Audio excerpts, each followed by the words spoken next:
Assalamu alaikum, hormatly izleyijiler. Şu gün 2026-njy ýylyň 4-nji ýanwary hepdeniň ýigşeni güni hoş geldiňiz Türkmenistan Demokratik Platformasynyň kanalyna.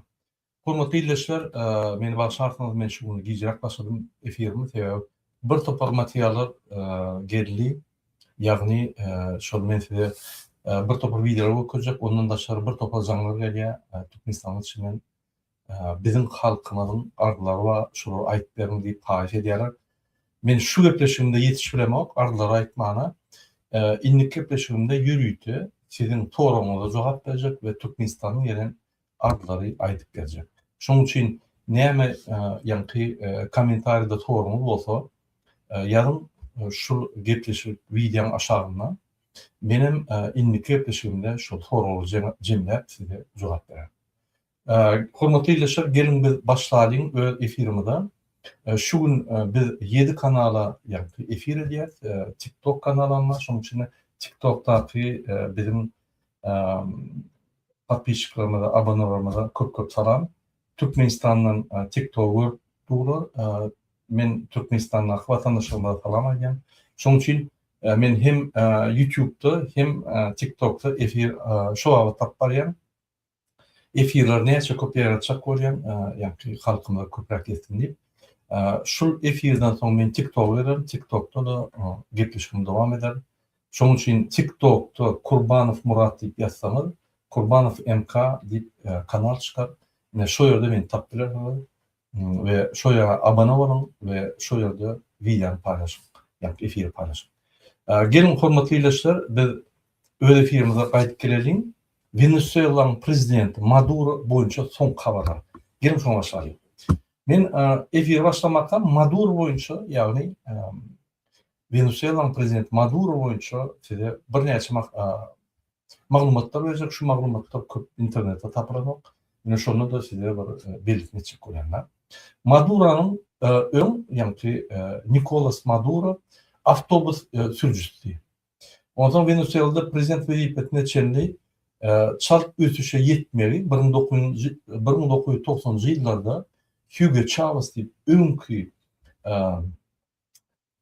öňkü Venezuela'nın prezidentine bilen tanışýar da ýuwaş-ýurtdan şol adam şoňa ýa-ni wepaly bolup şol adam şunu östürip özü gidenine ölmäke inniki prezident ýa-ni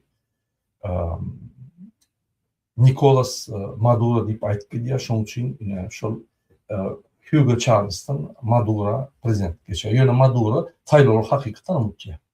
Onun için taýlary geçer. O taýlary bir näçe döwletler legitimli diýmeýär. Ýöne şonu taýlary geçýär we birinji başda taýlary geçip demokratiýa görnüşleri emeleri. Indi Maduro öz betbaat ykysady siýasatyny ýürüdip, ýa-ni inflasiýany, Venezuela'daky inflasiýany 1,5 milyondan prosentdan ýokary ýa-ni düşürdi. Inflasiýany götürdi. Ýagny ykysady düşdi. Onun daşary 3'ten 1 bölegi ýa-ni giýdejiler içindäki öndürilýän önümler gaçdy. Şol ýaly bir wagt baý halk, Venezuela halky birden garyp boldy. Venezuela'nın tarihi näme? Venezuela döwleti näme? Venezuela döwletiniň tarihi bizim döwletimize meňdi. Ol Amerikan ýa-ni gün ortasyna ýerleşen bolsa, bizim tarihinde, Türkmenistan tarihinde meňdi. Soňky 34 ýyllyk tarihinde. Unutmayalım. Venezuela dünýäde 4-nji ýerde neft boýunça. Ýa-ni neft tapylyşy, neft alyş boýunça 4-nji ýerde. Öňler 70-nji ýyllarda, 80-nji ýyllarda, ýagny bütün dünýäniň 30% neftini goýýar. Halkara bazarına goýýardy. Onuň esasy investory Rockefeller.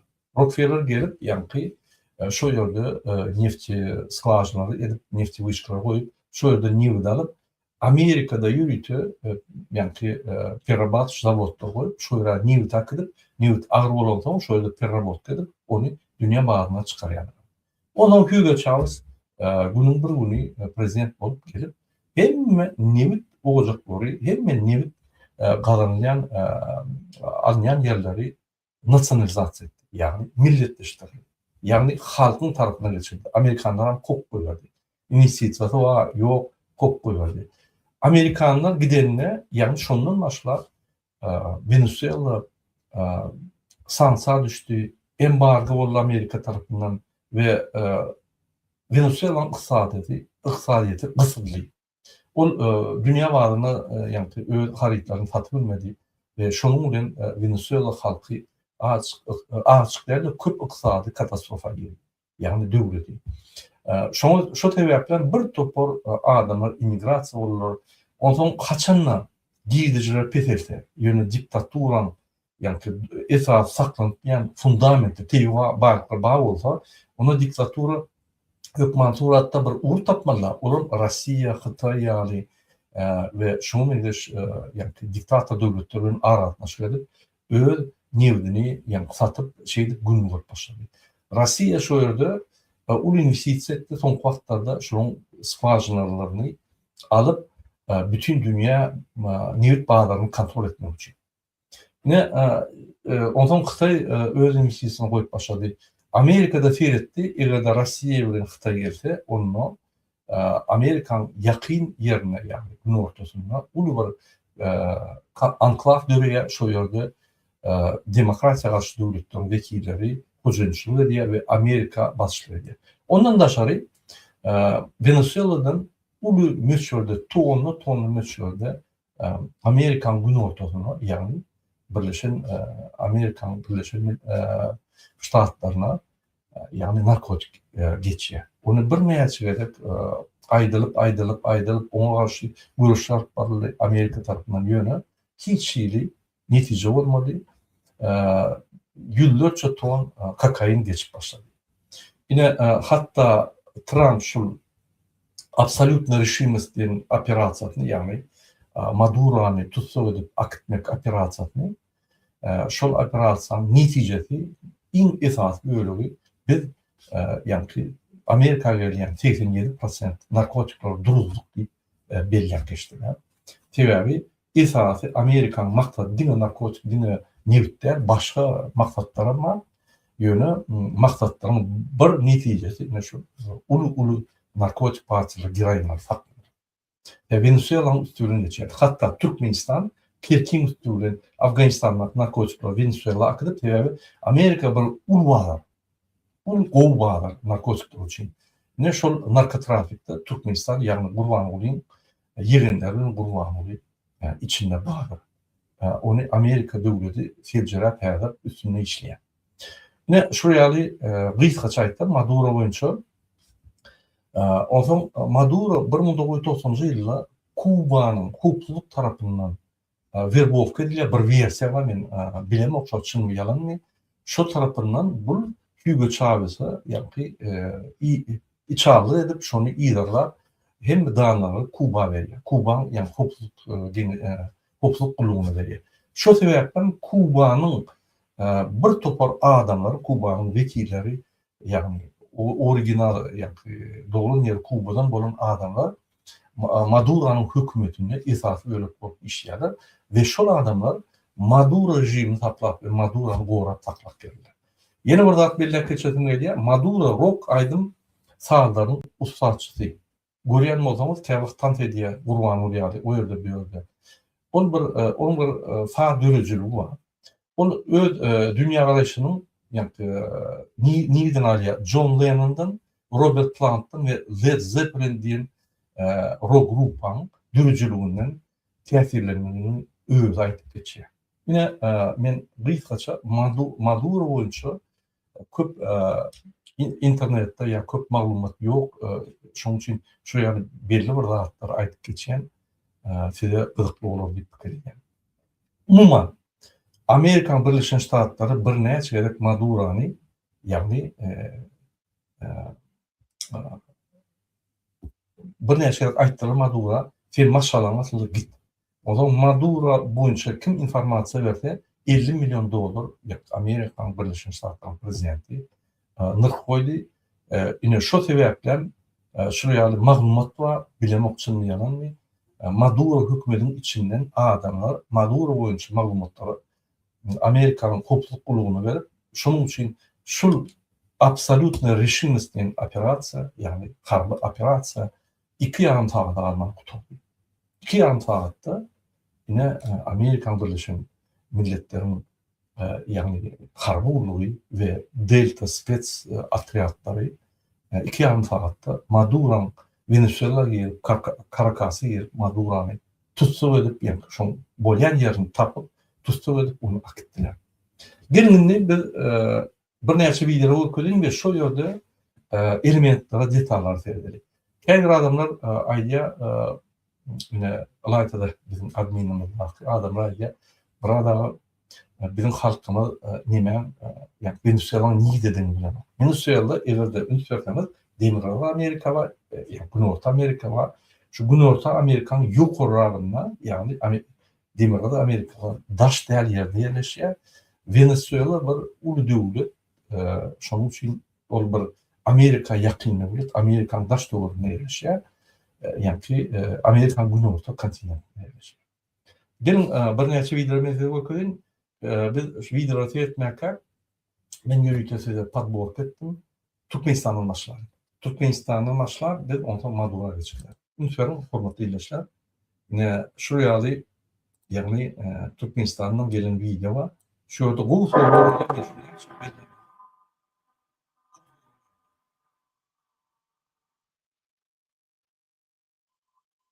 Yine bir adam, ben bilemem adını şeyle bir materyal ya da yarıya. Türkmenistan'a yol edarı var mı ya yok.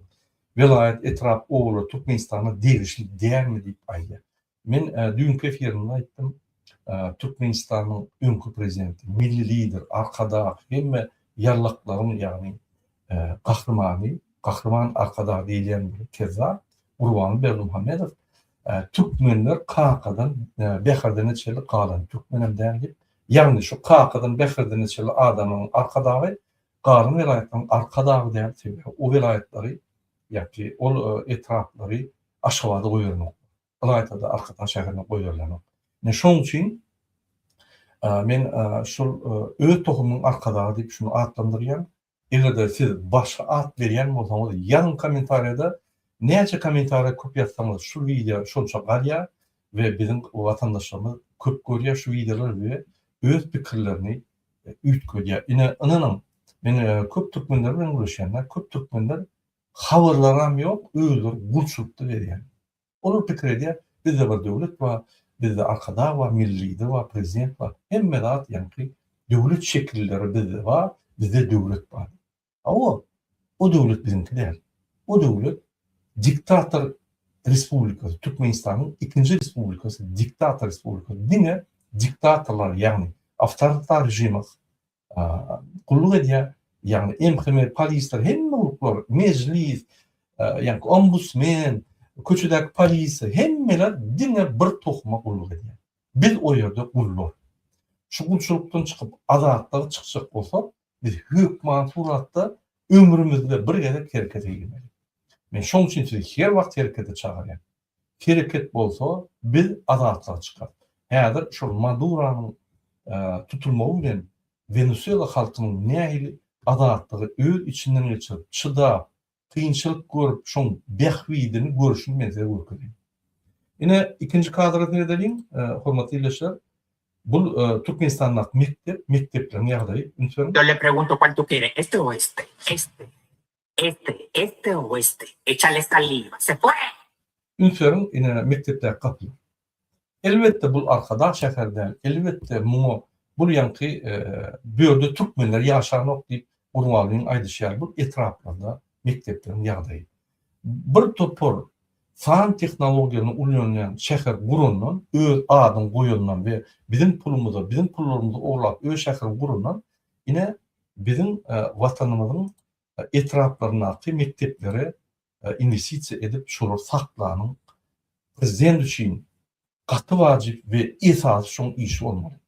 Bu bolsa häzirki prezident onun öz kakasyna gulluk edýär we arkada şäherini gurmak üçin tebi waýlykları oglap büdjetden yani günü arkada şäherini goýup arkada şäherini gurmak üçin prezident bolýar. Gelin indi kadra edelim. Şu ýerde şu kadrada Trump gurnu berýär. Men size terjime ederim. Eger başga dilde bolsa men size terjime ederim.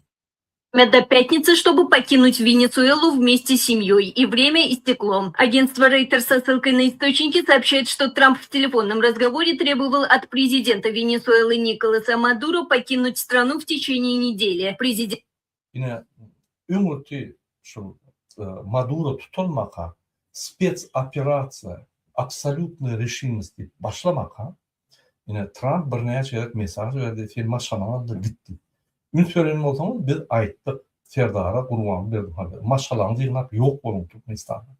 Bizim ýanky aýtdyk. Elbette bir Trump däl, ýöne iki tane geçýän taryhy döwletleriň arasyndaky ýanky bir zat bar.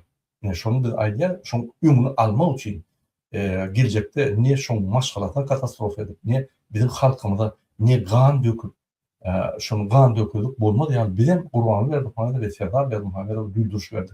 Ýok bolun, kakamyz bilen, tohumlarymyz bilen ýok bolun Türkmenistandan. Siz münafipler Türkmenistanda ýaşamany, siz öz halkyňyzy genosid etdiňiz. Ne ünsürüm?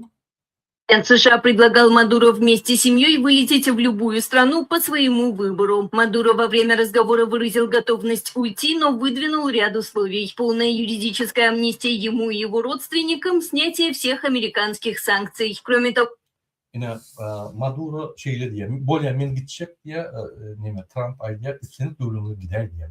Ýöne ýok bolsa Venezuelada.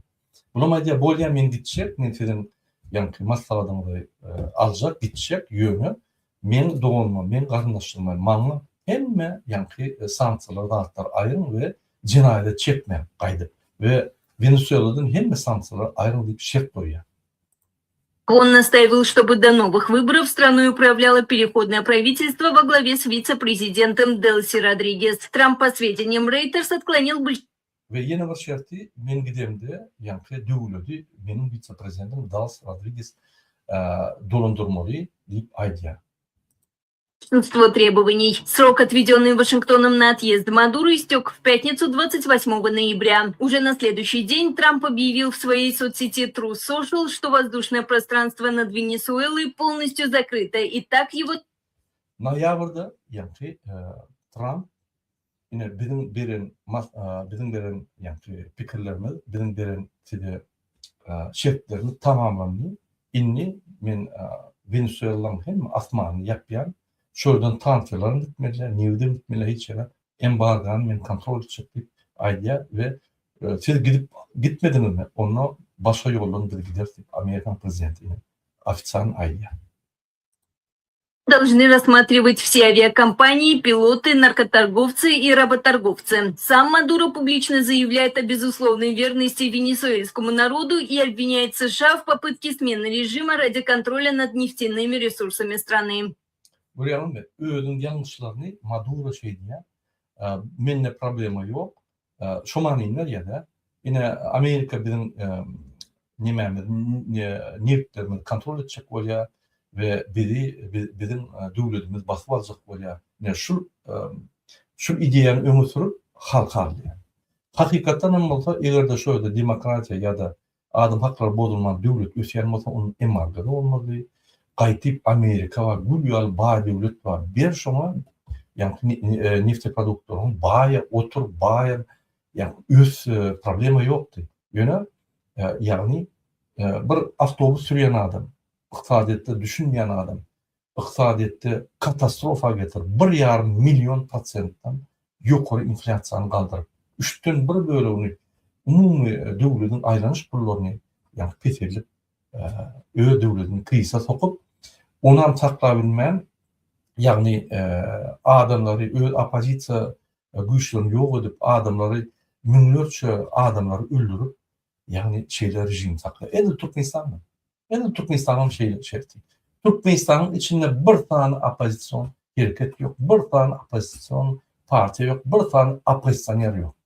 Gurgul Sultan Açylowa Türkmenistandaky adam haklaryny gorayan aýaly kösep psihbanitsat alıp derman berip nime edip saklapdy ular.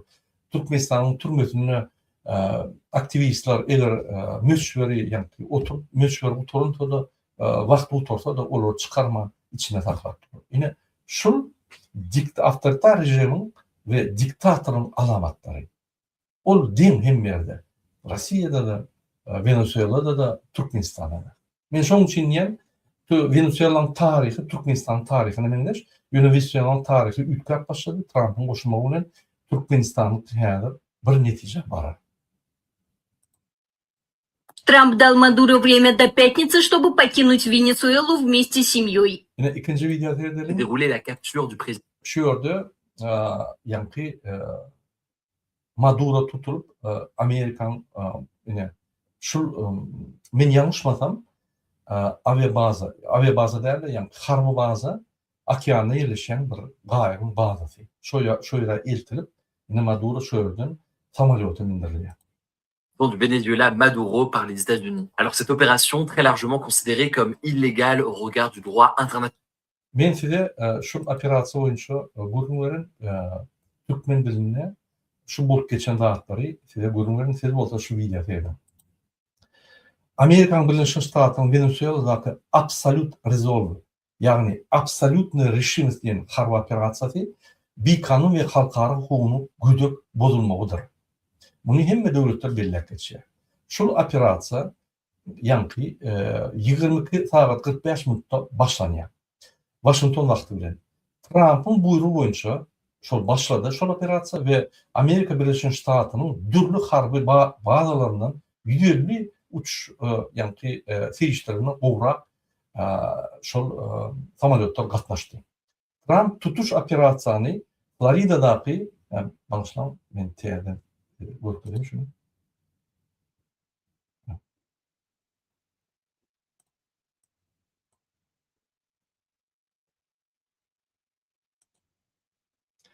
Yine Trump şu operasyonu yani bir mi?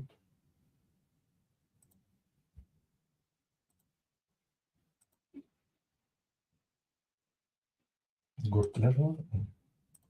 Ben tesini uçurayım. Yine şu operasyon.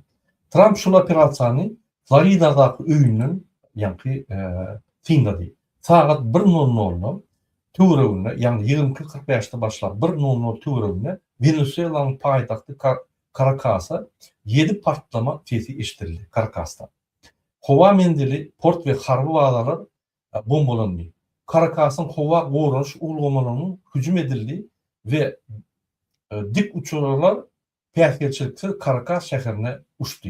Saat 01'da dik uçurlar prezidentin ve onun maşgalatının yerleşen yerine geldi. Onlar prezidenti ve onun maşgalatını ele geçirdiler. Bir neçe aylap Amerikan Birleşik Ştatlarının Antar Kulluğu yani Hopsuluk Kulluğu prezidentin ve onun maşgalatının hareketlerini ve onun yerleşen yerlerini öğrendi. General Dan Kane yürüyüte operasyonu yol başladı etti. Bundan sonra operasiya geçirildi. Neticede Delta güçleri prezidentin ve onun maşgalatını bunkerde taptılar ve şu yerde arrest edip aktiftiler. Trump'ın sözlerine göre Maduro ve onun maşgalatı hücum başlarından 2 tağda ağır vaxt son tutsak edildi. Bir neçe tövbeç uçurmanlarının yani bilen dik uçur bilen okeandaki en yakın Amerikan harbi bazasına akidildi. İyiden saat 3 saat 20 saatte Prezident Nicolas Maduro ve onun ayağı Celia Flores USS Iwo Jima harbi uçurumla New York'a uçuruldu. Geçilen harbi operasiya absolut resolve yani absolut reşimiz operasiya deyip adlandırdı. Köp liderler resmi taydan operasiyanın halkara hukukunun bozulmağı bilen bağlantılı deyip ayyarlar. Harbi operasiyanın geçilişinde bir Amerikan harbisi hem şikayet almadı. Venezuela'nın takminen 40 harbi ve rahat işgari şikayet aldı. Amerikan Birleşmiş Ştatlarının Demokratik Partiyasının bir neçe kanun çıkarıcı bu hücumu yağdırdı. Senator Ruben Kallega Birleşmiş Ştatlarının bir yıldan ağır vaktin içinde dünyanın polisiya işgarinden dünyanın cinayetçisinden öğrendiğini utançlı şu portat utançlı utancın bulunduğunu aytıp geçti. Yine şeyle yağdaylar yankı Venezuela'da bort geçti. Gelin yine ses verip sevebilirim şunu. Yine uçuşlar geliyor yani. Prezidentin bolyan Bunker'ın yanına geliyor. Yürüyüp Apache vertolyotlar. Yine Delta yani skeç atacaklar.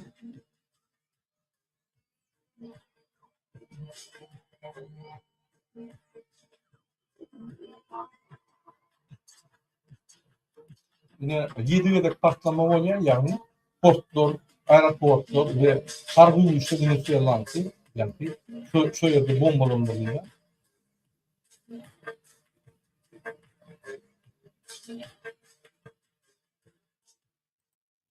İndiki videolardan formatlı yaşlar gördüm. Yine Maduro şol yani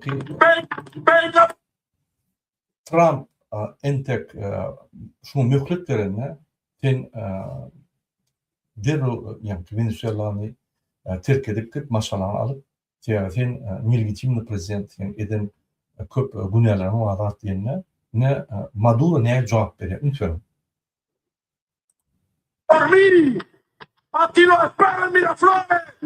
Maduro şeyle diye yine gel ya Trump'a gelle akıtmen diye men Miraflores'ta gelle akıdameni diyeceği almadı yani ki Trump'a bir neçe Trump'a az çıkışlar ediyor. Lütfen.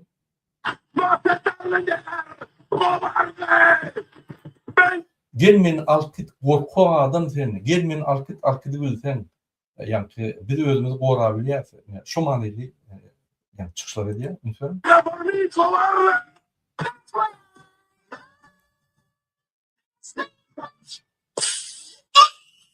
Venga por mí. İndiki videolardan yine şu videonu Trump öz Twitter'ına koyup infektedim şunu. Venga por mí. Aquí no esperan Miraflores. No se tarden llegar. Maduro sonki saylovlarda yaman ulum ölçülerde sesler alıyor. Ulum ölçülerde. Men her aydılacakka niyaçedeki yönü katılım ölçülerde sesler alıyor. Ve şu seslerin esasında yani falsifikasyon edip prezident var. Lütfen, şunun için öyle yani gражданların dayanıp nimet yok ya yani Trump'a gıyırga gel korkak meni akıt oraya sen nimet bilen olsam gel deyip yani şunu yıldan ya lütfen. Şu mesaj Trump koya öz Twitter'ından. Got three things to say. God bless our troops. God bless America.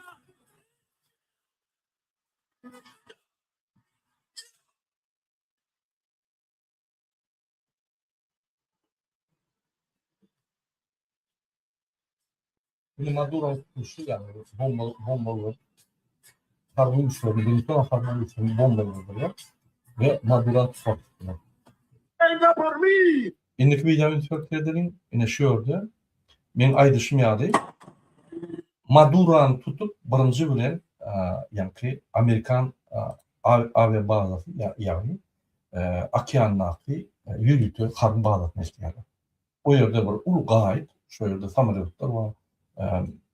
Lituçe neme plavuçe bazı yerler yani Sumusunyak bazı.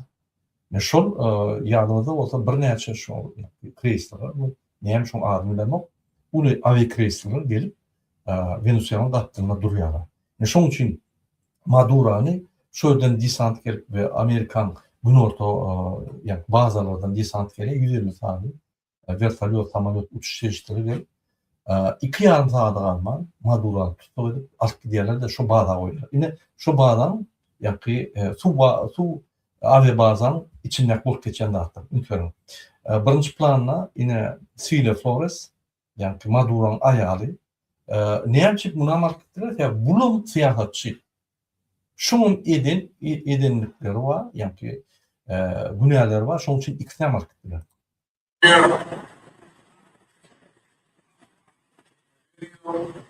Yine Maduro öyle 1 metre 90 santimetre yani ulu adam.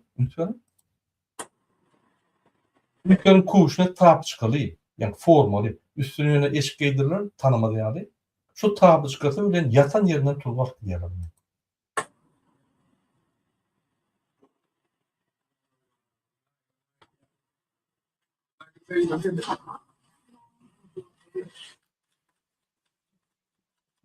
Şu gayenin içinde şu. Yani şunu şu gayetten yani 320 yaşta yan kaydışım yani. Yürütü uçuş samolyotuna mindirip New York'a ihtiyacı. New York'ta da SIZO yerleştir yani. İzolatörü. Night. Happy New Year.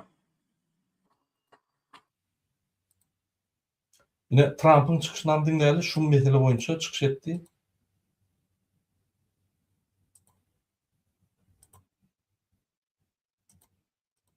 Forts, les plus forts de toute la planète, avec des capacités et des compétences. Nous sommes les plus forts de toute la planète, avec des capacités et des compétences qui ne peuvent que faire peur à nos ennemis. Nous avons le meilleur équipement au monde. Et Ben kevat yani Fransa, Anglia kanallarından materyal veriyor ya Orsun kanalı ve materyallardan yani tercüme edilen materyal orijinaldan yani. Şunun için şu materyalları veriyor. Ne şöyle Amerikan prezidenti ya bir dünyada kara güçlü, en güçlü yararlı ve en yani ulu dereceli hünermet bizim boşunmamız badi var yani. Dünyada. cela, vous pouvez le voir. Si vous considérez que nous avons supprimé 90% de la drogue qui vient par mer, nous nous sommes débarrassés de 97% de la drogue qui Şimdi bizim dostlarımıza ve bizim düşmanlarımıza belli olsun diye biz 90% gelen Amerika gelen narkotikleri durduk diye. Yani Venezuela'nın prezidenti söylenene durduk demek. Şu Venezuela'nın prezidenti Maduro şu narkotrafiki değişiyor var. Men öňüme gelen kaçanlar bir döwletdi. Bir akmak, iqtisadi düşünmeyen, hiç siyaset et görmedik. Kezap gelse döwlet katastrofa, iqtisadi katastrofa düşüyor. Onu näme yani giydicil galya? Narkotrafik etmek, halkını tağlamak ve tüybaylıkların ağır meşhurda gelen ama şopulu oğlamak. Yine Burvan'ı Berdim Hamedov'un ıkbalı şu yani. venait essentiellement d'un endroit appelé le Venezuela.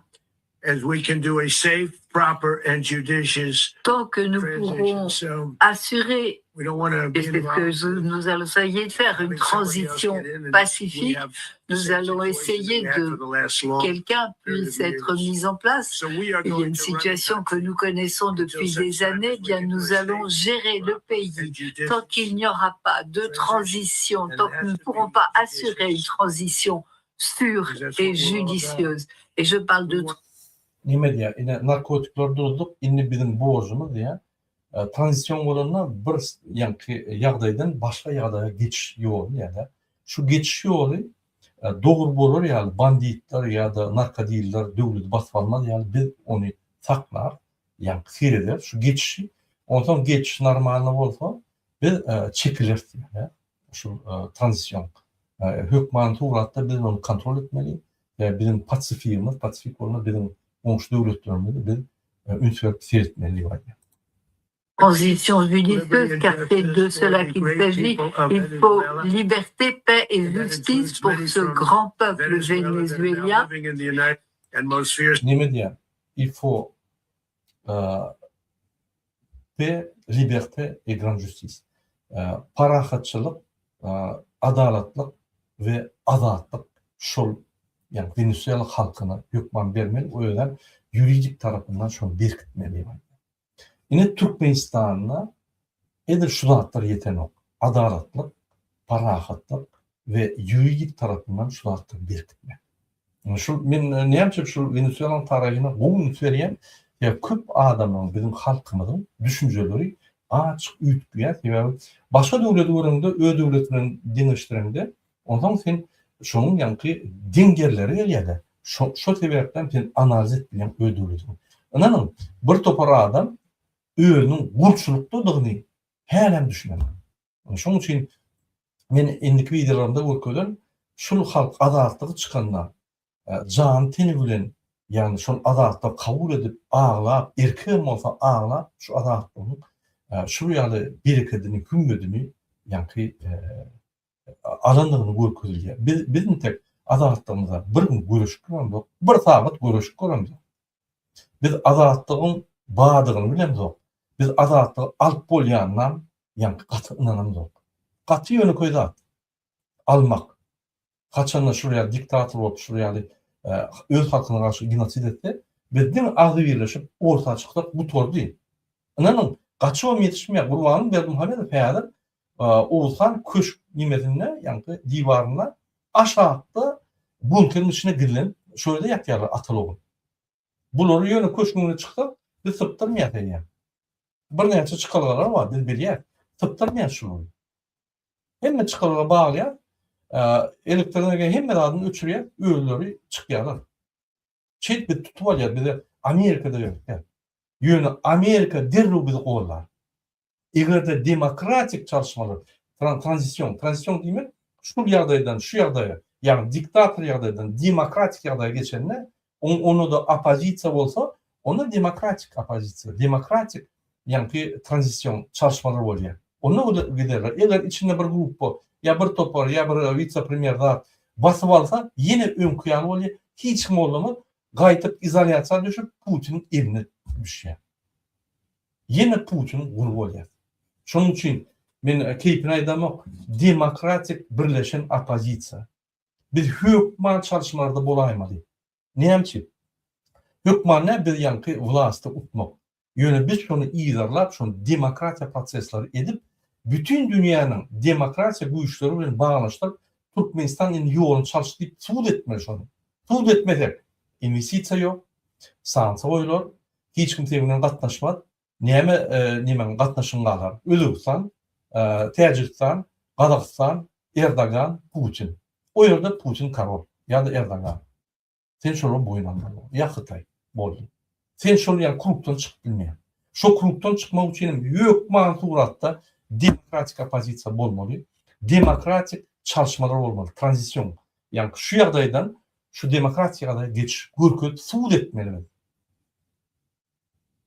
İndiki video seyredelim. Yankı gayın içinde toplamasında ayağı ve ölü. Video kayıtlarında da beni götüreceğiz ya. Her bir elementler var şöyle.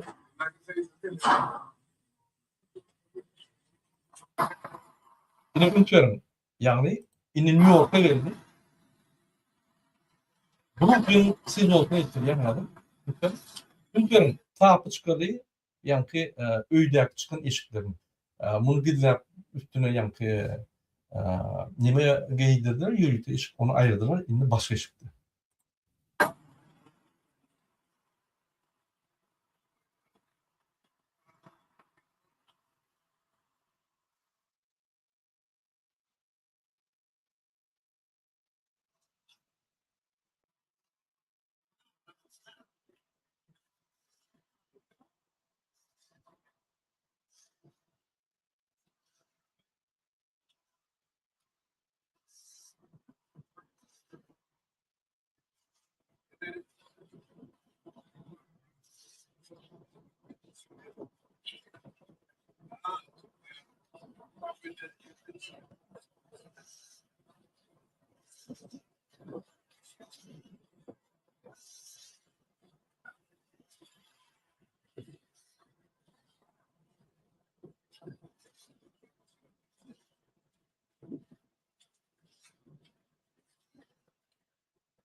Şimdi kadroları seyredelim. Vatandaşlar. Şu kadrolarına bakalım ya. Şurada. Yani.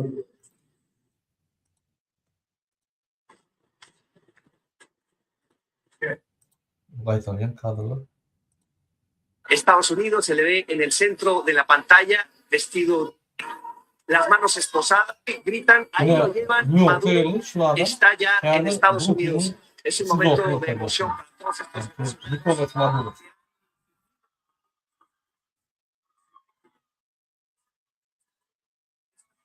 Şu yerde Venezuela'dan farklı kıyırıp bu olayalar yani tutuyormuş onu. Birin yerine.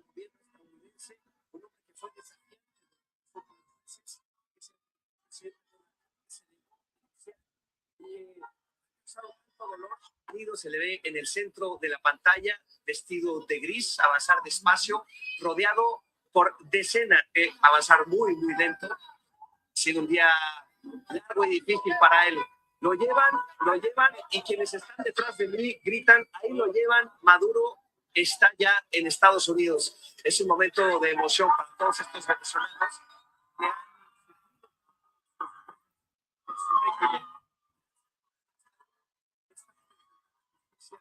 estadounidense, después de un día en el que fue capturado, estaba bajo custodia del gobierno estadounidense, un hombre que fue desafiante de los últimos meses, que se presidente que se negó a denunciar y ha causado tanto dolor en tantos millones de venezolanos.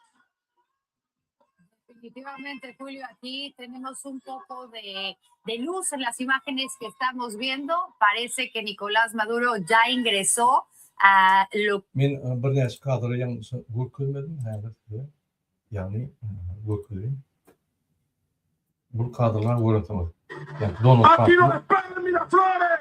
No aceptarle Twitter kanalında. ¡Cobarde! Yani şu orada kıyırım yani. Gelmeni alıp Lütfen şu yerde de yani bakın. Yine gayet da lütfen Maduro'nun tutuklu bu Amerikan kim bağlı bunu?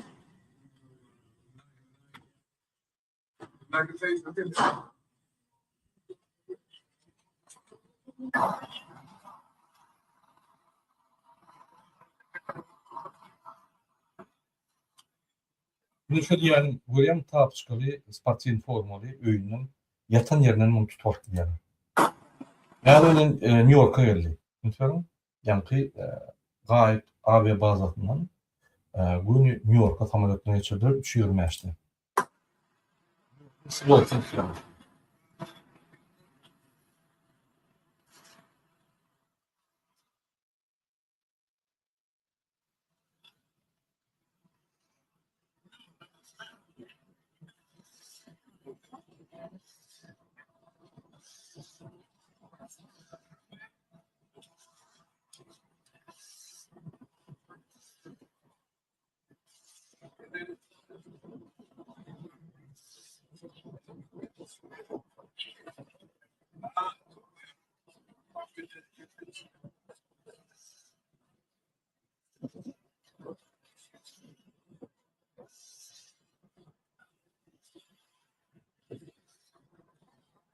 Yine şu orada TikTok'ta günlerde bir hem Venezuela Birleşen Milletler Kuruması'na değişti. Yani elbette değişti. Birleşen Milletler Kuruması'na 196 devletin köprek devlet var. O yani meşhur ülke bu yoşmuştan. Diğer devlet İmre'ye meşhur ülke bu. Yine elbette ben yanlış etmiştim. Absolutne rejimistliğin operasyonu bir kanun. Halkara hem kanunu bozayan operasyon yönü Amerika şunu edip bir halkı azatlığa çıkardı. Elbette onun için Amerika'nın üstüne köp çalarlar. Hatta öz içindeki senat kongresmenlerim ona ters baka veriyor. Ters yani doğru baka veriyor. Yani halkara kanunu bozuldu deyip.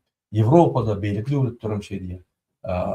Hatay devletem, Rusya devletem hem de öyle yani belirlediler. Şol operasyon absolutne rejimist operasyonu halkara kanunu dengeliyor. Bozuldu. Halkara kanunlar Amerika şunu bozuldu.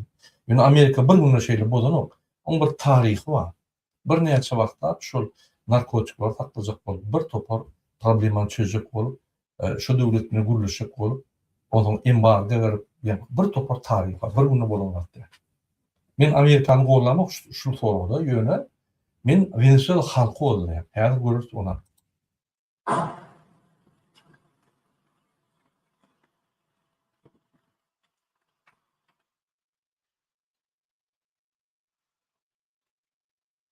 YouTube'da etkili şöyle bir önerdiğim Murat Van kanalı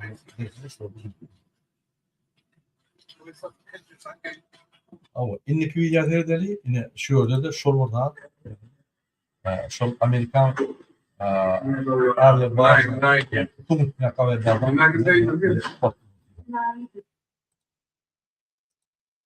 Que tenemos entendido es un hangar, la base. Brooklyn'a geldi. Ya aeroporta geldi. Ya Brooklyn'a.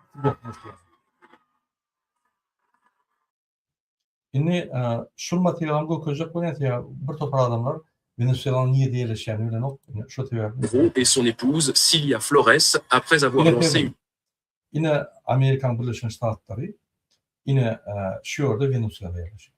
Yine Güneyorta Amerika kontinentinde yine şu tarafta Venezuela'da yerleşiyor.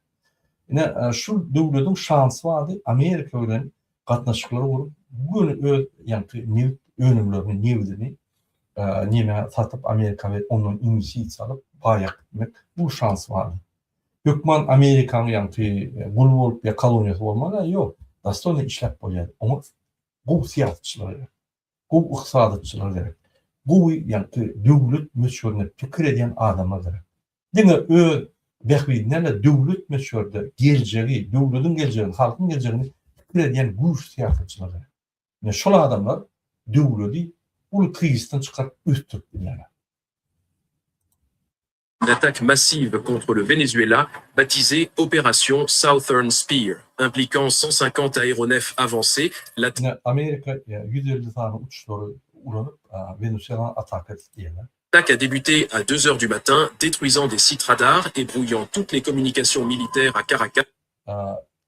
Saat 2'de diye dağda radarlar yoğdu. Yani birinci samolyotlar radarlar yoğdu. İlinin vertolyotlar yani Maduro'ya akıttılar. Afin de créer un blackout total, laissant l'armée vénézuélienne Blackout yani radarlar alanı. Arkin vertolyotu girip diyen yağdayını dörüttü diye de samolyotlar. O zaman incapable de détecter les transports entrants ou de coordonner une défense. Des missiles de précision ont ensuite frappé la base aérienne de la Carlota et le fort Tiuna, détruisant des hangars, des batteries anti-aériennes et des chasseurs cloués au sol afin de garantir que l'armée de l'air vénézuélienne ne puisse intercepter l'équipe d'extraction. Ce n'est aeroportları, samolyotları ve radarlar yok edip gelecek vertolyotlara yol açtı diye samolyotlar gelip istebildiler. Qu'après la neutralisation complète des défenses aériennes, que l'équipe de la Delta Force est entrée dans le complexe, arrêtant Maduro. Yine Delta Force yani Spetsnaz iki taraftan yer Caracas'a gelip Et son épouse, alors qu'ils dormaient encore.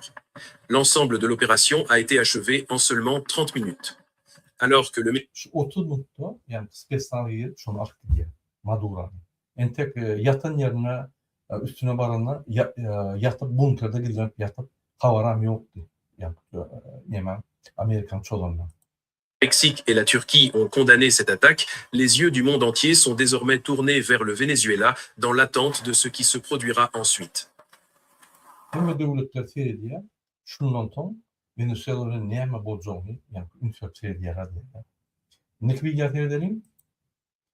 Şurada Zilyansk'a Toro veriliyor bir interviewda.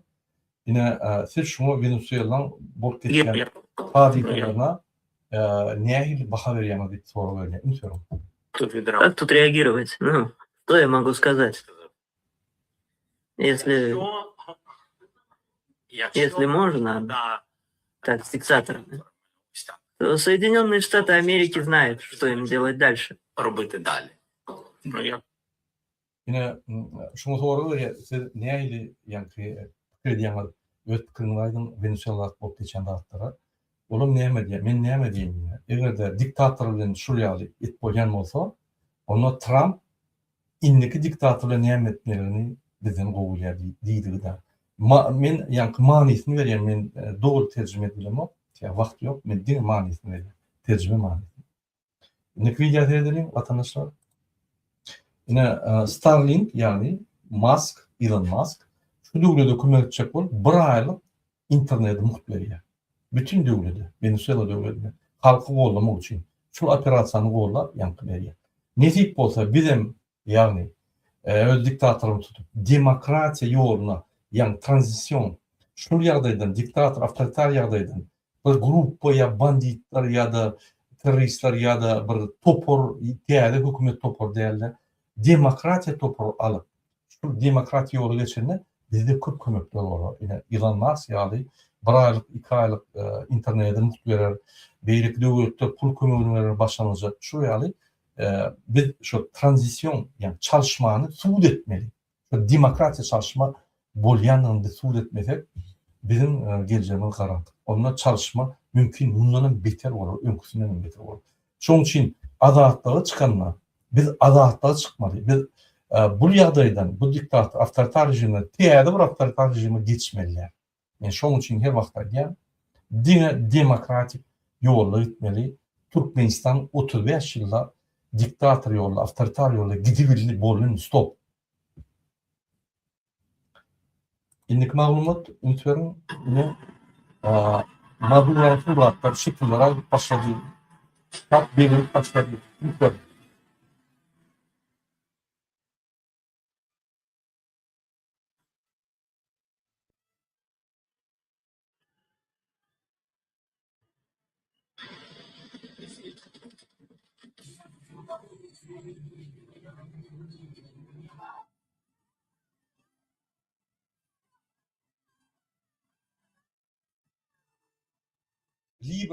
Libra olduğunu azalttık ya da Venezuela azalttık çıktı deyip beğeniyorlar. Ümitlerin.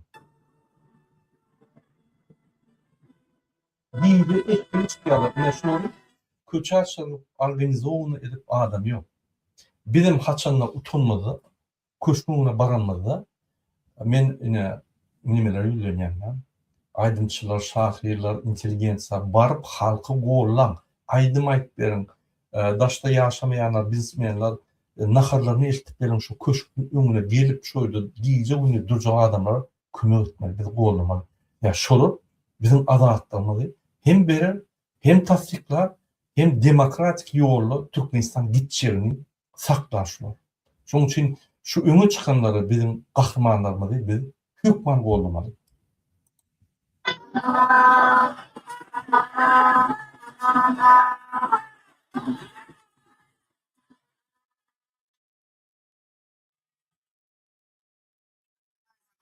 Ine şunu havos diýler, men aýdyşmaýaly. Biz 3-4 gün havosa girer, ýöne o havosyň perimetri bar. O ýani gidip adamlar öldürüp ýa nimetmediler. O havos dine adamlar öz adalatdan çıkanda birinci havosy bolar. Bir ýerde mümkin bir zat oglanlar, mümkin. Ona ýani organlar seretmeli. Halk adalatdan çıkanda birinci ýani havos bolsa zat diýmeler, ýöne ogurluk ýa ýene bir zat magdylar ýarmak bolsa onu ümitlemeli.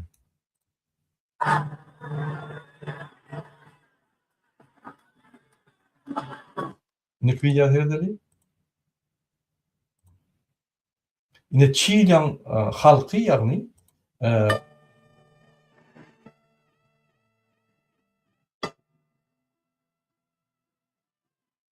Çiğdem halkı günlük yalanıyor. Yani Venezuela'da imigrasyon giden adamlar Çiğli, Brezilya, Arjantin'e o taraflara şöyle bütün dünyada diasporayla çoğu öyle dünlük oluyor. Yani bizim bu konularda bir bölümler Paris'de, Ankara'da, Lille'de tutmanın okuluktan olmamalı, çıkmalı, grup vermeli, olmalı.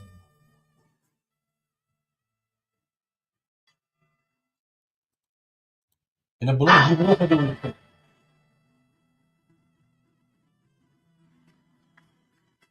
Yine Avrupa'da uyuşturuyor. Bak Venezuela adamlar ya da İspanya oldu, Portugalya oldu ya. Başladı. Ama halkın tarafını çıkanıyor, oldu.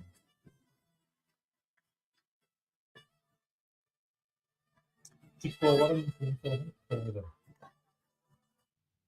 İndeki video seyredelim.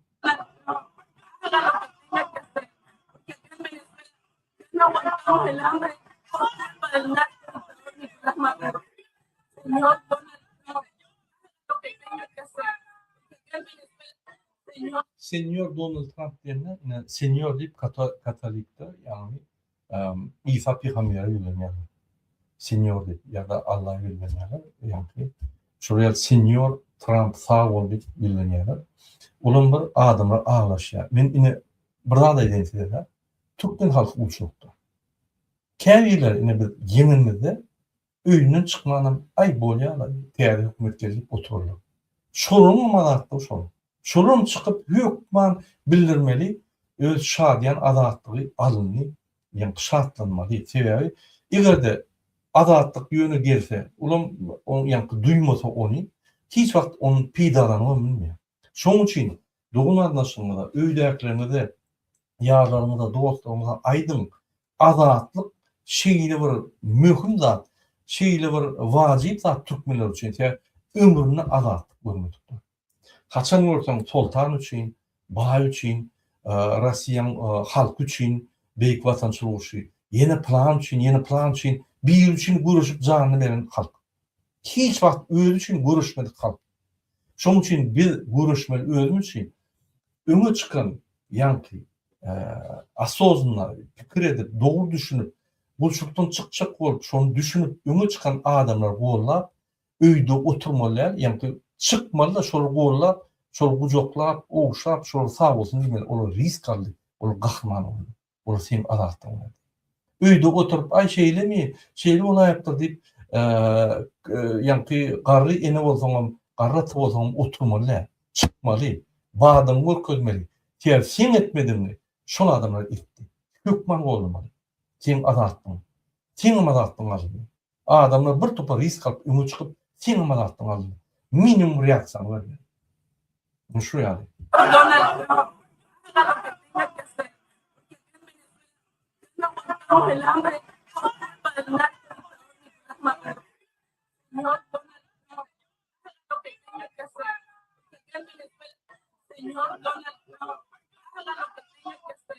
Eni kıyıya ederim vatandaşlar.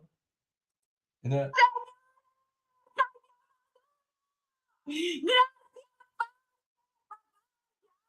¡Oh, se acabó! ¡Vamos, Venezuela libre! ¡Vamos!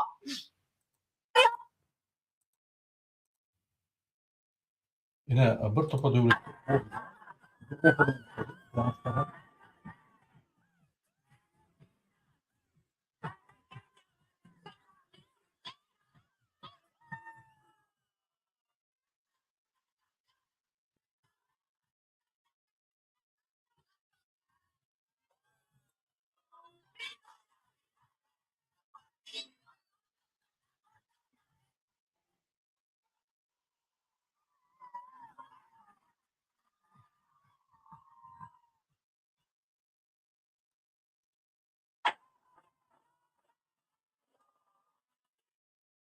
Şu ýaly bir halkyň direnişini men bir näçe gowy ýere okujak bolýan dedim.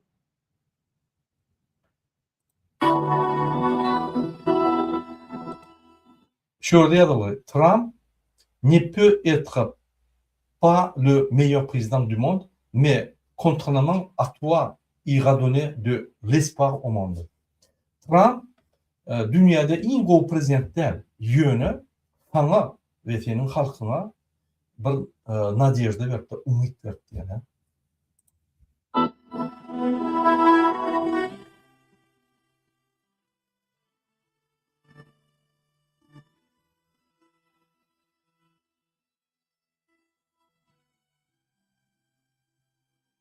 Bencini ağlap, yine şu adatlığı içinden duyup, şunu hiç aklına koyvermeden şunu dakansa giderler. Ne bilem şunu düşünmeli. Bir topa kalkmanın düşünen yok şunu. Uçulukta yetmiyor. Ay padişahımız, ay neyme, arkadağımız, ay kovuluşlar bir gün. Kovuluşmayan ben düşündük gelen öyle çıkışlarımda. Bizim kirliyemede biz öyle, yani reperlerimizde çalışmasak, biz burk geçen daha düşünmüyor. Bizi manipülasyon edip, avtoritar rejim yani Kurban'ın Serdar Berdimuhamedov vatan programmatını olup, polis imkanı olup, bizi yönü oynattı onu. Biz adatla çıkmalıyız. Biz adatlı olup, adat yaşamalıyız, adat ölüyüz. Adatlı olup, adat ölüyen olsak, onunla bir adatlı da yaşamalıyız. Hiç bir adamın bizi şu yerdeyde saklamanın hakkı yok.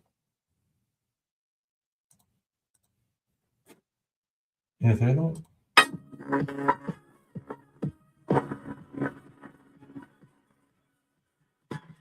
Viva Venezuela Libra, yaşatın Adalet Venezuela diyor ya. Gracias a Dios. Allah tanrıya kutluyor ya.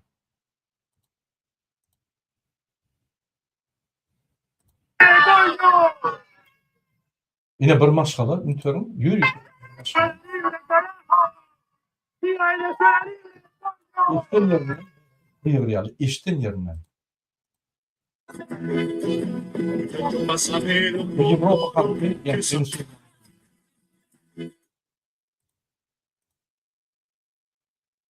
Şunun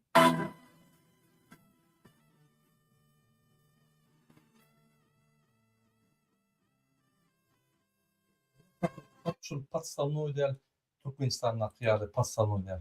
Ne ünitörüm garrı mama ne yaşa 90 yaştan yukarı şuna haber geliyor. Beyday diye yine damdı. Maduro'nun tutuğu öttürü adaletler çıktı diye. Şunun reaksiyonuna sevdim ünitörüm. ¿Qué cree? Agarraron a Maduro. Ya cayó el régimen. Esta madrugada ahorita en Venezuela. Lo bombardearon y lo sacaron detenido. Perdón que te despierte así, pero yo sé que te iba a dar. Bütün ömrünün köp bölümünü diktatörde yaşayan. Ünitörüm. Reaksiyon. Alegra. Ya salió. Somos libres. Ya salió esa escoria. Ya, tranquila, ya. Ya pasó, no fue tan grave. Todavía no han dicho si hubo heridos ni nada, ni muertos, ni nada. Pero eso es parte del daño colateral. Si hubo eso, pues es parte de la guerra, de lo que tenía que pasar. Pero ya. Bir de kurbanını tutsa edip şunu yani demokrasiya geçenmede men gen özökler täägir bedim. Ya şu enatalarını kıynanıp ağlarlar. Yani arkadağımız tutulurdu. Sebebi şehir propaganda sinip de halkını da manipülasyon edip halkını da yani yanlıştırıp gulçulukta saklap gözünü yumup hiçbir döwlete çıkarmayan informasyonu gulplap yani döwlet gulplap informasiya bermeyen daşınak bolup geçen zatlardan habarda yine adamlar şeyle bolýar. Men mesela menin yeğenlerim Türkmenistan zannedenler Niyaz Förün'e ağlayalar, allığına ağlayalar. Ne mi oldu? Atam diyor. Onun karı atadı mı attı? Şey değil mi? Ne mi oldu? Yaramadı mı? Yok, Murat dahi sapırma Türkmenima söyledi. Ay ağlının elini söyledi. Sen atan mı ol? Sana ne etti? Atan mı olur ya? Sen öz atan ölünü beyle ağlamak. Ne mi oldu sana deyip ay ağlamın kelletini ödeyençem oturmuş kıyırmalı. Yine şu yani Türkmen halkını manipülasyon edip başka da görkezmeyen dini arkada altıyarlar. O dönmüş. Onun başka nimeti yok. O dönmüş. O da neyin gelmiş. Bizim prezidentimiz o dönmüş. Başka öğüre dağıtıyor. Yine Türkmenler. Şunun için biz her kim öz karnaşı, her kim öz doğun karnaşı maşgalası bilen işlemeli, üstüne düşündürmeli. Bizim hemmemiz ağzı bir olup bir dağıt etmeli. Hatta 60-70% bizim halkımız düşün şunu etse bize 1% ağır. Şimdi bir yer edelim. Llorando, ¿cómo se siente? Cuéntanos por qué llora. Felicidad, tantos años esperar esto, Señor. Gracias, Señor. Ay, Dios mío, hay temblorera inmensa. Gracias, Señor. Gracias, presidente de Estados Unidos. Sağ ol Allah can köp sağ ol. Sağ ol Amerikan prezidenti diyelim. Nicolás Maduro lo agarraron. Peki. İcetler ya şuraya Maduro tutuldu. Biz adaletler çıktık. İcetler. De wurde gefangen genommen. Tampoco, hijo de perra. Ich bin gerade im Restaurant essen, Leute, und ich hab so geweint, weil mein Land ist frei. Ich meine, egal was kommt, natürlich kommt jetzt einiges auf uns zu, aber Böyle ağlap, içtiğinden ağlap, içinden şu duyulun çıkyanını dedim. Adaletleri şular, yani kalandılar. Trump etkilenen olsa öz içinden geçip şu yani adaletinin hükümedini düşünüyor.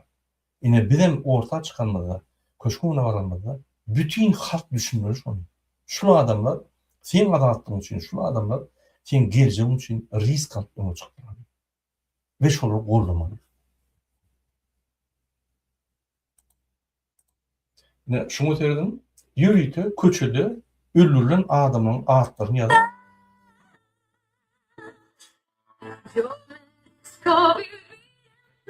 şu ölen adamın atları hiç vakt çıkmadı. Bunu şu an gelip başladılar. Yani çok rahat açıp başladı.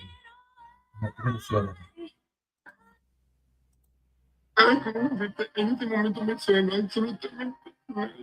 Tuğrunu ağrıda hakiki bu toçka barındırıyor.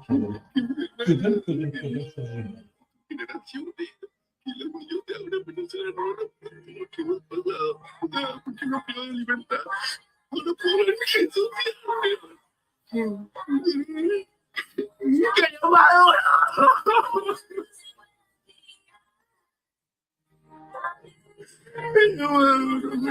Ne nokta adattığını çıkamıyor. Şu yanlış işten vakti yine adam.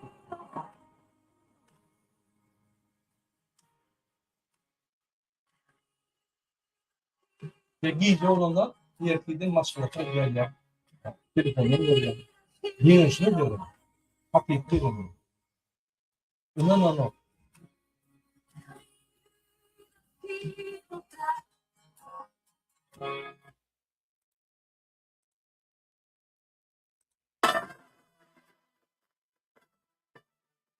Venezuela libre. Venezuela.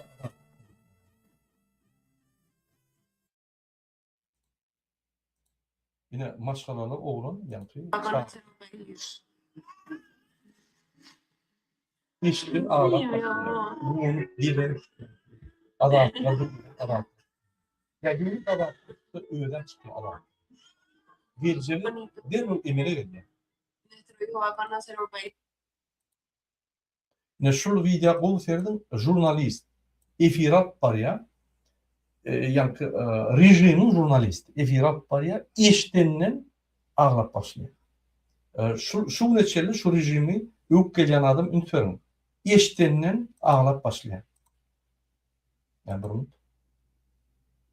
Maduro. Esa información leída por ti, que definitivamente a todos los venezolanos, te puedo hablar por mí, estoy en este momento, el cuerpo me tiembla por lo que está pasando. No sé qué decir.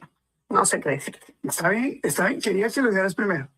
Quería que Angélica, como todos los venezolanos que nos acompañan acá. Ülkenin vatandaşlar, her vatan programı yapmayan rejim yok gelen adamlar, yani şururum iyeti çalışma olsa, şururum derru yani plasinkanı çalışıp halk olap başladı. Ülkenin. Yeni olarak ülkenin jurnalist. Información leída por ti, que por mí, estoy en este momento, el cuerpo me tiembla por lo que está pasando.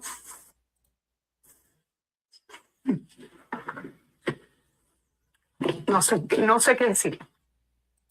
Leída por ti, que definitivamente.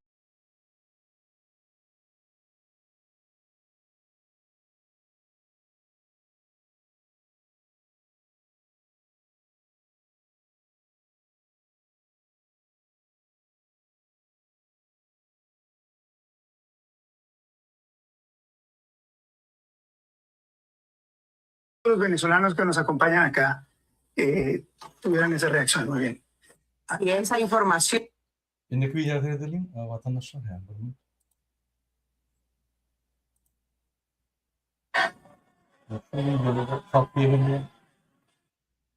Şu videoda da fark verilmiyor. Bunu gördüğüm öyle böyle bir tuttu. Biraz açık tuttu.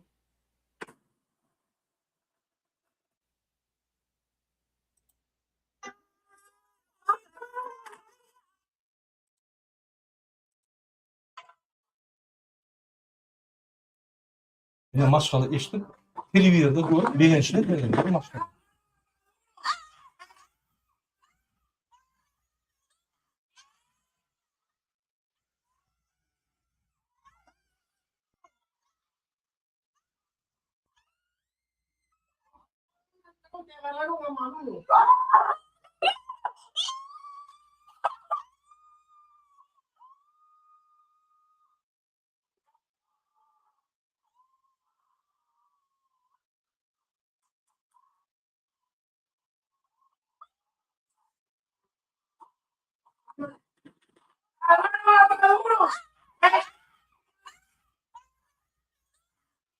Yine hormatly ileşler, men efiri devam ederim.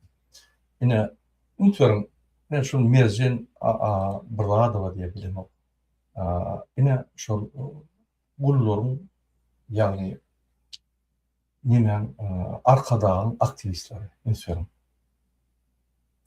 Unutuyorum şunu. Şunu gulçuluklar etmiyor, şundan bilemem. Arkadağı bulu için Huday oluyor. Arkadağı için gurunun devlet, arkadağı için yaşayan, ben çağırım doğuluyor arkadağı için, arkadağı hizmet için, ben işler, yani yürümeli, kösönmeli, daşyurtlu işlemeli yönetimin statistikanın üstüylentinin bağırlıklarını alıp arkadağı öldürmüşünü bu yal etmeli. Bunu her hepte de maşin çalışayan, her hepte de iki yere kostüm alanı çalışayan, bir generalın ikinci etkiyen o senin pulluğunu diye. Çünkü için eğer şu da düşünmeyen olsam, eğer kul çalışmalı bolunma, sen teyarda gelecek cemiyette neye yaşar? Önkü düşüncenle, kulçuluk düşüncenle. Şunun için biz senin üstünde devlet meşhurunu işlemeli olur. Yani bir topa institut, üniversiteler açıp, onları bez egzameni yani, egzamenleri kabul edip, bir topa giyecekli üniversiteler, akşamki başlan, zavoşlu, oğuşlu açıp ve Türkmen halkının bilimini östürmede şuraya düşünceli adamlar entek bağ, bina tam Türkmenistan'da. Inni ani plaće za Maduro, Maduro ağlanıplar. Yine ben senin sorumuza indiki videoda cevap verin, kıyın vermem yarın sorumuza. Şunun için her ona vakit yitirmeli. Ben efir devam edeyim. Ben şu videolar, yani şu dağıtlar ne yapacaksa de üstünde durup vakt alıp bakıyorum. Türkmenistan'la çalışmaları getirdi. Bir topor yani akmaklar dünyanın kuruluşuna, dünyanın üstüne düşünmeyenler ay yine Amerika beytti, Avrupa beyli, Avrupa yine ol ervet devlet, ol beyli. Ana hem şimdi onlar hem de diktatörlerin çağları Avrupa'da çağlarını yaşayacak oluyor. Yani kurbanın çağları Avrupa'da yaşıyor. İkinci ayağı yani Lvovnik çağları Avrupa'da yaşıyor. Yani teori Avrupa'da sen garantiyan var. İyeti köçü de atmayalar. İyeti köçü de seni tağlamayalar. Elbette oğurluk var. Elbette 70 milyonun bir adamı bir ayda öldürüp bilyarlar köçü de yönü. O statistik boyunca katı risk test. Onu neye mi garanti veriyor? Kanunlar hem rahattan yukarı, hem kanuna boyun eğmeli prezident, avtobusçu, security, jandarm, hem de kanun in yukarı. Tertip kanun diye. Yani şu demokratiyanın esası ayrıtıylıkları. Diktatör devlette kanunu terdiyenim yok, haklar terdiyenim yok. Hem de dil bölünmesi bilen hem de boyun. İyeti tuğlamet olan ben doğruyum. Arda bilen baran yerinde yine powerlet koyarlar. Sen ardan kabul eden oklar suulet bolan ok haklarını korak bilmeyen. Yine misal hükmünde azap hududurdu şahif Balkan velayetinin grajdanı. Üntörün 5 doğun 10 doğun 5 erkek 5 ayar doğun. 5 erkek doğununu yani nimede bir ayağını yani 5 erkek doğunun bir doğunun ayağını ülüyor bu. Sesin mandan alıyorlar, onun açarlarını alıyorlar. Ona bir neyse vaktin, kıyıtka vaktin devamında 5 tane kandidat görküyor. Yine şu öldürdü. Bu büyüğüne giyse ikinci kandidat görküyor. Yani prokurator kurulu, tülçüler, avurlar, polisler uyuşup yani iş yapmak için diğer bir kandidat yapıyor. Yine şu öldürdü. Hiç şey tutmamı yok. Ne pul var, ne açar var, ne yerdi, ne öldürdü. Hiç tat aydın o neresi. O neresi günah etmiyor. Ona bu adaletli bir o tertipli, edepli maşgala Yani doğunlar aydiya yok. Olardan ölürünük biz bir güne adam basacak. Üçüncü yılını getirelim. Son dördüncü yılını, beşinci yılını getirelim son. Yani prokuratura emkime hak hukuku olan kulluklar bir daha da düşünüyor. Biz önkü ýaly falşy wyzatlar edip prezident ýaly makinasiýa edip bunun öňüne durulanda öýden basaýmy. 2 dogunny, 3 dogunny ýygnap taklap 3 dogun başak bolýar. Ondan bir ay şu bir doguny goýarlar, 2 doganam ýeterlik. 2 doguny öldürdi diýip aşyr durdyny we meri şykyby basýar. Olan hiç. Meri KPZ'de taklap ýa urup meri ö doguny urdu diýär. Aşyr durdy. Olam ağlap öz doguny urmany mezur bolýar. Ülkenin hem kanun bolýar, hem bispirdiýer bolýar. Ine bu döwletde näme ýaşap bolýar? Ýani aýal maşgala Merjan Abduhamov diýip biri bar. Ine boşgurlayan Murat Bat diýip ýani şahsyna diýerler. Men boşgurlayan bolsam, ine diýer bakar. Gurguri hojudurdy şehiýew. Fikir edip meclise ýalyp, fikir edip prezident ýalyp, men ýurda çykyş edip düşündüm. Hani adalet? Hani adaletlik? Dedi adaletlik yok. Kim deydi adaletlik mı? Bir adam diýibiler menne adaletlik yok. Sen garaşly, prezidentin sistematyna garaşly, sen prezidentine garaşly, sen arkada garaşly. Hani çıkıp ay birden arkada yığınak gidiyorlar. Daşı öptü gürlerden oklar. Barmak basan adamlar urlaya daşı öptü. Beylikler korkuyorlar. Men ol günakarlar mı? Korkma diyorlar. Doğularında şunu yankı neme diyorlar. Biz şol limitten geçmeli. Şunu yenecek oldu. Diye şu adam kurbanı ve terdar berim. Hani limitten geçiyorlar. Limitten geçip adam öldürüyorlar. Gıyı doğruyorlar. Bir hüppeçirini ediyorlar. Büdjetini oğurluyorlar. Önüne 450 milyon dolar metçit kuruyor. Öz şehrini kuruyor. Limitten geçtirir bunu. Şimdi bir şey yenmek için biz kâ vakit limitten geçmeli. Niye limitten geçmeli?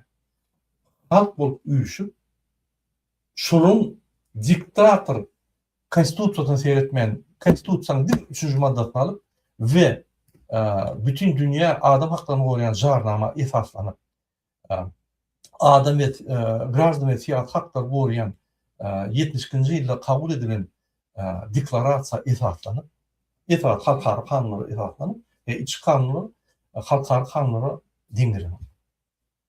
Her wagtda maýdylan konstitusiýada halkara kanunlar Türkmenistanyň iç kanunynyň ýokary hataplanýar. Ine şoňa ýokary kanunlar hataplanıp we düzeltmese Türkmenistan düzeltmeli. Men şoň üçin ýeni bir ýerden çağış bolur, tayar bolun, datalar belli, yakınlaşanlar biz aydar. Bir de Türkmenistan'ın içinde öňe çykjak adamlar gerek. Kontakta girin. Yine men telefonum ve telegram adresim var. Kontakta girin. Bir içinde ulu organizasyon işler etmeli. Bir de içinde adamlar yeten o masalatçılar içinde hareket edecekler. Birinci linyada hareket edecekler. İkinci linyada hareket edecekler. Adamlar yeten o. Bir de adamlar gerek. Yani sizin hem yani duyulan devlete karşı hareketi Türkmenistan'ın içinde her vakit hareket etti. Şu dönem bir Türkmenistan'ın içinde hareket edecek. Kim de kim vicdanı bağ olsa, kim de kim adaletla uğraşacak olsa, kim de kim dinçi olup onun dinine şu rejim alar veren olsa, gün vermeyen olsa, kim de kimin doğun arnaşın bir kanun bir güne batan olsa, kim de kimin mülkünü ya şu rejim bırdat edip şunu yankı digen olsa, yine her ümit çıkmak vakti verdi, aranmak vakti verdi, biz birleşip kanunçuluğu yine koymalı oluyor. Türkmenistan'da kanunçuluk hüküm sürmeli, adaletlik hüküm sürmeli. Şoň üçin men hem ýerde ýülenýär. Şu ýaly çağışlar her wagt bolmaz. Ömrüňizde bir gerek bolýar. Şundan galmaz. Öz döwletiňizde, öz watanyňyzda, doğun arnaşymada, diniňizde, türmede oturan doğun arnaşymada kömekdiňiz. Hemme türmede oturan adamlaryň doğun arnaşymada bilenýär. Biz şu rejimi tutsak edilmede 3 güne galman türmede oturan 90%'ni amnistiýa bilen çykarýar. İkinci etap şunu arda edip komissiya dürüdüp arda edip şunun yankı basılış şertleri neye doğru bir güne basılı edip kararını çıkart verirsin. Yani bunun tarihini yüklerir. Yine her moment ağlaşıp oturmalı. Ağlap hareket etmeli. Yine ben size şunu çağırıyorum. Devlet aktivistlerine yürüyen Türkmenistan'ın içindeki devlet aktivistlik ürünü hata edenler yürüyen. Türkmenistan'ın daşını ben devlet aktivisti, devletin olyan deyip şol adamlar yürüyen. Bir de finans köpekleri. Türkmenistan'ın içindekiler bir de hareketleri. Türkmenistan'ın daşınaklar bir de finans köpekleri.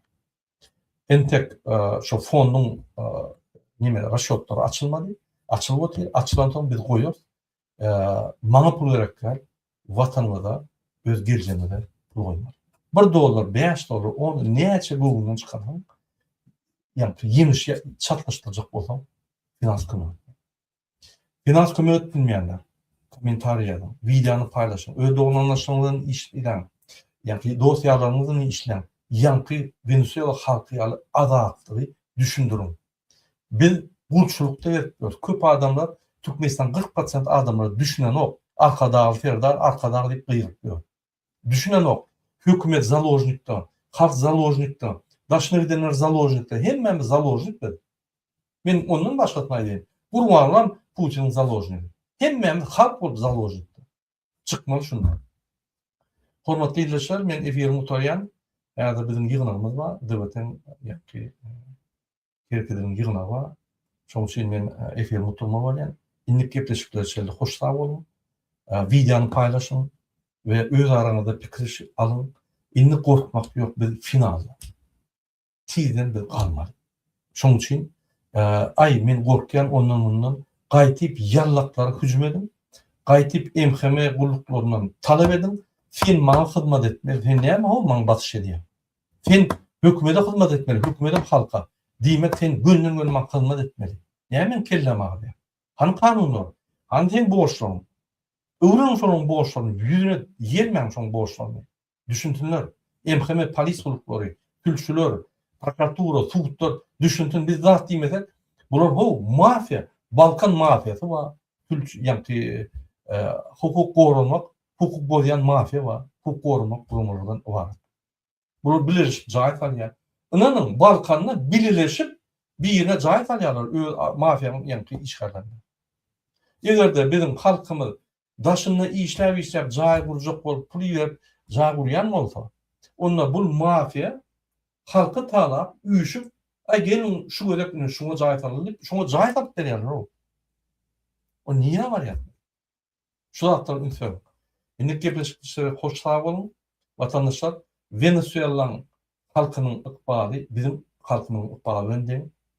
Teýgi gaýlyklar 4-nji ýerde, Newt boýunça, bir gaz boýunça 4-nji ýerde.